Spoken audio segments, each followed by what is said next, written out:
Selama ini Desa menggalakkan petani menanam ragam buah-buahan dan herbal. Mengapa tahun 2023 ini fokusnya hanya ke pepaya dan kelor? Fokus untuk pepaya dan kelor itu bukan berarti meninggalkan tanaman buah-buahan atau tanaman biji-bijian. Jadi kan selain tanaman buah-buahan kita juga menggerakkan tanaman biji-bijian seperti sorghum, anjeli, itu masih tetap dijalankan. Tapi setelah kita menyebarkan ribu bibit, bahkan di tahun 2022 saja mencapai 17.000, dan sebelumnya kalau di total itu sekitar 870.000.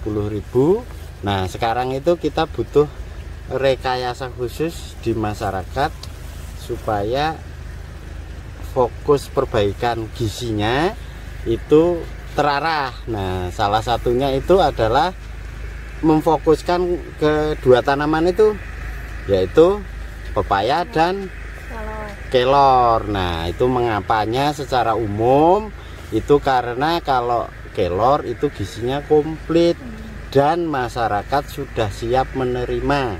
Kalau dulu kan hanya kelor saja kita tekun mempengaruhi masyarakat, tapi masyarakat waktu itu masih sulit. Nah sekarang ini masyarakat itu sudah menerima gagasan Yayasan Odesa untuk menanam kelor di pekarangannya, di ladangnya, maupun di tempat-tempat terbuka seperti di pinggir-pinggir jalan. Nah karena masyarakat sudah siap dan kita sadari masih banyak yang kurang, maka kita gerakkan kelor. Nah pepaya itu juga mulai diminati masyarakat, bahkan masyarakat lebih seneng ke pepaya daripada kelor. Tapi kelor itu kalau mereka sakit baru mereka mau makan. Nah tapi kalau pepaya nggak sakit pun makan. Yang penting masukkan gizi. Nah itu intinya seperti itu. Ceritanya kenapa kelor dan pepaya harus dijadikan fokus utama, khususnya dalam meningkatkan gizi untuk masyarakat fakir miskin. Seperti itu ceritanya. Oke Pak, jadi tadi selain kelebihannya pepaya itu karena rasanya yang enak, apa saja kelebihan lainnya yang mungkin belum banyak masyarakat yang belum tahu kelebihan dari pepaya ini? Nah kalau masyarakat di sini sih rata-rata dulu itu ya sebelumnya mereka sudah ngerti ya kelebihan pepaya itu ya. Tapi kenapa nggak ditanam? Karena pepaya itu dianggap sebagai tanaman ya asal tumbuh sendiri. Karena ada pembuangan biji atau entah karena faktor burung membawa ke ladang terus tumbuh. Nah itu pepaya lokal itu kan selain lama juga tidak enak untuk masyarakat. Berbeda dengan pepaya yang ada di kota, yang Siva makan dari kota itu kan pepaya Kalina atau aromanis atau pepaya Bangkok yang besar-besar itu. Nah di desa itu masih belum banyak yang ngerti bagaimana menanam pepaya seperti itu. Dan ini bukan hanya di Cimenyan, di banyak daerah terbukti tidak banyak yang menanam. Nah ini kan sebenarnya mudah menggerakkan petani desa untuk menanam pepaya karena mereka sudah sadar kelebihannya ya kalau dimakan jadi gizi ya. Kalau secara sains gizi, kandungan gizi, manfaat gizi ya itu sudah jelas lah pepaya. Bahkan daunnya pun dimakan oleh masyarakat dan itu mudah petani karena memang sudah punya basic.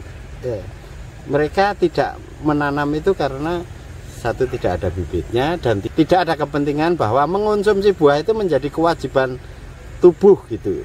Menjadi kewajiban seorang tua yang mestinya mempergizi anaknya, itu tidak ada gitu loh. Nah makanya kan Siva ngerti banyak di kampung-kampung di sini yang kurang makan buah kan, alias kurang gizi. Nah sayur juga kurang, walaupun petani nanam sayur tapi masih kurang. Dan ini adanya pepaya bukan berarti otomatis masyarakat nanti mengonsumsi loh. Kita harus tetap Siva dengan relawan itu harus menekan pemikiran, bukan menekan paksa, tapi terus mendengung-dengungkan manfaat pepaya dan manfaat kelor ke siswa-siswa, termasuk ke orang tuanya. Nah, sambil kita memberikan bibit, dan itu bagus kan sekarang hasilnya di Yayasan Udesa banyak puluhan ribu pepaya berkembang dan masyarakat merasakan kelebihan pepaya. Gampang kok menilai masyarakat itu merasakan nilai lebih dari pepaya. Mereka mau nanam, mau merawat, mau panen. Kalau pohonnya sudah mati, mereka merasa rugi. Nah, dari situ itu sudah berarti masyarakat merasa butuh dengan pepaya. Iya. Oke, kalau tadi kita membahas tentang pepaya, sekarang kita akan membahas mengenai apa saja kelebihan dari kelor. Kelor itu jelas kalau dari sisi gizi, hasil penelitian banyak sekali. Sejak tahun 80 sebenarnya sudah ada penelitian, tapi belum diakui secara luas. Tahun 2000 makin banyak lagi, dan tahun 2013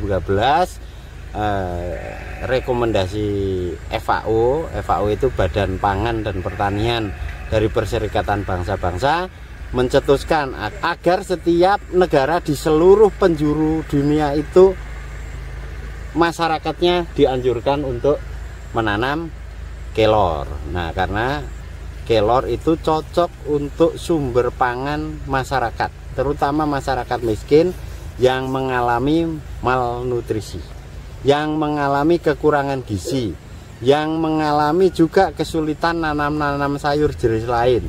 Kelor itu tanamannya lebih adaptif, bahkan di gurun Sahara itu bisa hidup. Kalau terlalu kebanyakan air malah mati tanamannya. Coba ditanam di comberan atau selokan yang banyak air, itu malah mati, busuk akarnya. Tapi kalau di tanah kering dia tahan, hanya tetap butuh air. Nah, itu kan kelebihan dari potensi sumber pangan dari botani kelor itu. Nah, kalau gizinya masyarakat sebenarnya susah untuk dijelaskan. Makan kelor setelah misal kamu menjelaskan vitamin C-nya apa-apa itu tetap nggak masuk. Tapi ada celah.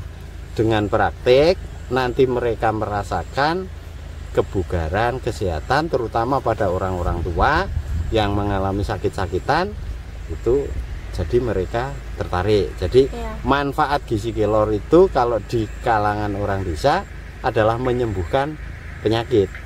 Nah, itu sudah terbukti luas, karena yang jantung ada yang makin sehat, nggak sembuh total tapi makin sehat. Terus yang asma, terus yang sakit pegel linu, gampang encok, gampang rematik, terus yang stroke banyak yang sembuh karena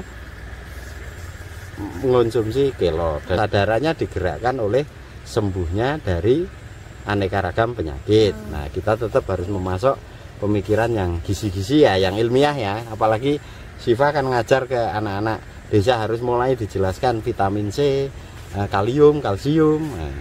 Pelan-pelan seperti itu kan, jadi mereka nanti akan ngerti manfaat sumber pangan bergizi secara ilmiah, jangan pakai mitos. Tapi Pak, sesuai yang saya tahu, petani itu menanam dengan tujuan mengejar uang kan Pak? Ya. Bahkan banyak dari mereka yang tidak memperhatikan gizi. Nah, kalau misalkan kita suruh mereka menanam yang bergizi, apakah mereka mau? Yaitu kalau kita memerintahkan petani menanam karena ini gizinya baik, itu sudah salah cara ini.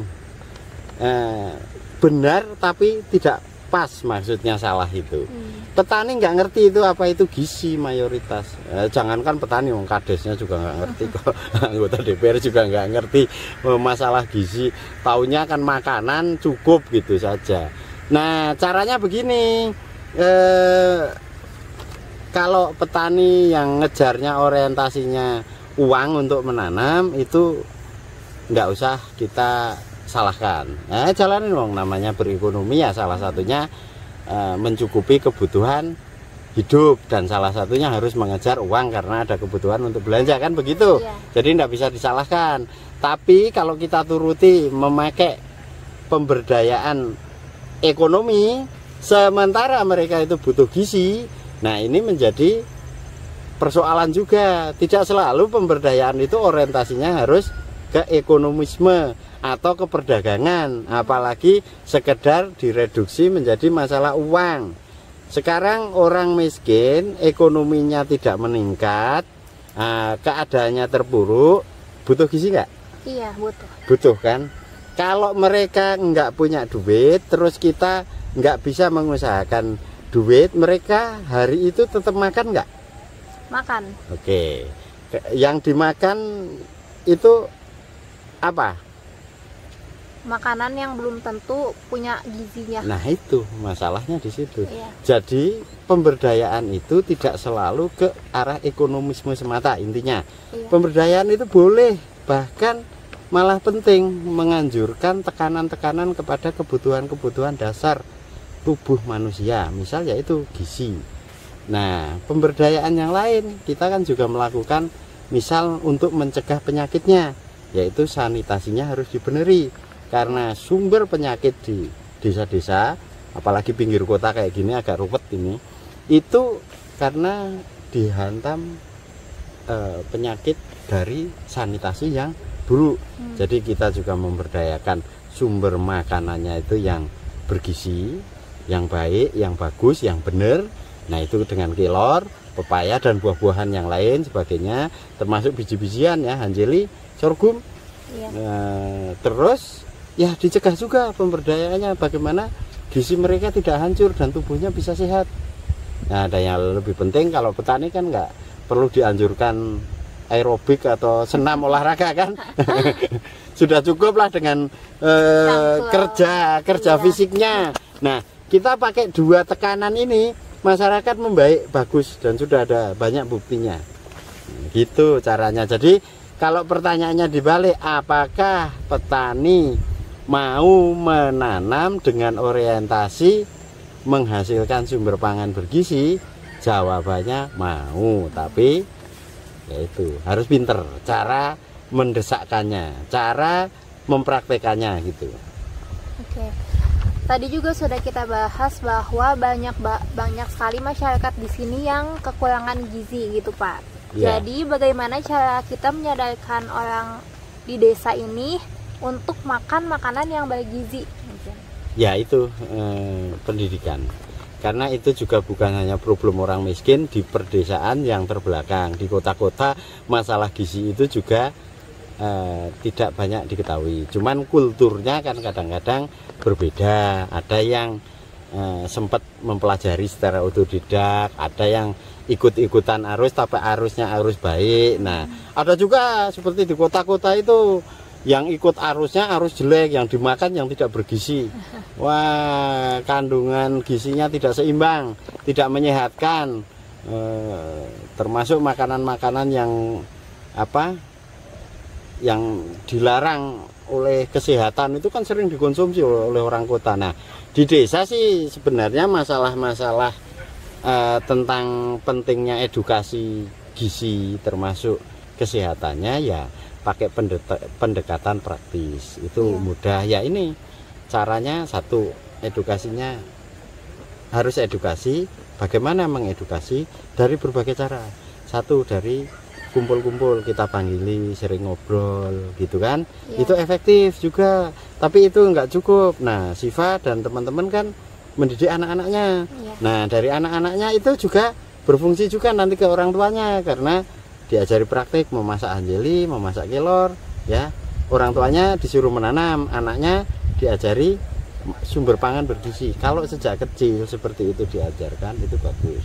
Karena di Indonesia itu sekolah-sekolah formalnya juga kurang mendukung masalah pendidikan soal gizi dan ekologi. Jadi sekolah Samin tempatnya Siva ngajar anak-anak itu harus kuat di masalah pemberdayaan ini, terutama di anak-anak, karena nanti kalau sudah besar mereka dikasih tahu hanjeli itu sumber makanan bagus ya, mereka kan wah, di kampungku dulu ada pemberdayaan makan hanjeli, nah, ada makan kelor sudah ada. Ini kan kebanyakan orang nggak tahu manfaat kelor, tahu-tahu udah pada tua-tua, pada sakit. lagi nyari-nyari obat kan. Iya. Banyak yang nggak ngerti Hanjeli, kamu juga nggak ngerti kan kemarin. Ayo, relawan sekolah Samin yang dari kota ditanya 10 jenis tanaman, padahal buahnya pernah dimakan semua. Ini pohon apa nggak pada ngerti. Nah ini kan keterlaluan. Indonesia itu banyak tanaman, tapi orangnya saja ngerti nama-nama jenis tanaman nggak ngerti. Ya kalau pinter sama Mang Gunggung itu bisa hafal, petani itu 200 jenis tanaman. Sudah aku hitung, rata-rata petani itu hafal 200 sampai 300 jenis tanaman. Nah kalau orang kota paling tahu itu pohon bambu. Nah, kamu tahu nggak ini pohon apa ini? Singkong. Wah tahu singkong. Terus apa lagi itu? Ini Yang sampingnya singkong. apa ya? Nah nggak ngerti. Udah itu kopi aja nggak ngerti kamu. Nah ini pendidikan yang Indonesia ya bukan salah kamu. Iya. Sekolahnya itu kok masa semasa SD saja. Mbok ya ada studi pengenalan botani. Kalau perlu 1 semester, ya kalau 1 semester 1 tahun lah di kelas berapa, itu kan harus mengenal aneka ragam tanaman. Minimal lah mengenal 100 jenis tanaman. Yang penting-penting saja. Kalau sampai jenis rumput apa-apa kan terlalu ruwet itu. Herbalnya apa, bijinya apa, tanaman pangan itu dari biji, buah, dan daun atau sayur. Itu apa? Nah, nanti kita cetuskan gagasan pendidikan tentang keanekaragaman hayati, terus sumber primer gizi rakyat Indonesia yang ada di lokal itu harus dikembangkan. Misal kayak pepaya itu menjadi strategis untuk memperkaya sumber pangan desa. Tapi selama ini pepaya kan diomongin ya bergizi, bagus, sehat, bijinya juga oke, enak, daunnya untuk ibu menyusui, untuk ekologi juga bagus, tapi hanya diomongin, tidak dipraktekkan. Iya. Nah, ilmu yang baik itu yang bukan hanya ilmu yang diamalkan, tapi saat mencari ilmu itu sambil berpraktik, beramal, dipraktekkan, terus dia akan mengalami. Kalau orang sudah mengalami itu lebih hebat dari sekedar tahu. Kalau tahu kan gampang. Itu kamu tunjuk tanaman nggak tahu Siva ya, terus aku kasih tahu itu apa, singkong. Iya. Nah, setelah itu kamu mestinya nanam besok. Oke, tadi kita sudah membahas mengenai ekonomi. Jadi dapat diambil kesimpulan bahwa masyarakat di sini tuh butuh bimbingan ekonomi ya Pak.